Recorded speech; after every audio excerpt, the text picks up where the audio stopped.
Did you know you can drill holes that start and stop at different Z levels? Let's take a look. All right, let's take a look at our 3-axis drilling options here. We're going to go into our setup and load our drill cycle.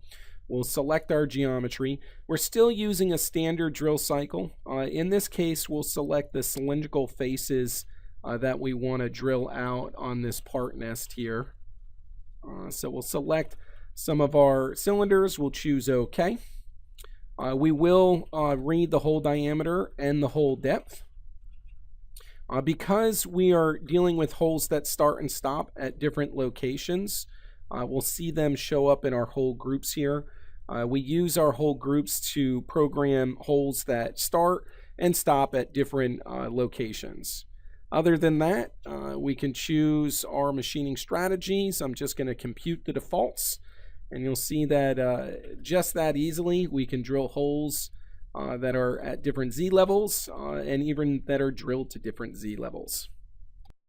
To learn about tips and tricks using BobCAD, call us today or subscribe to our channel for next week's tip. See you then!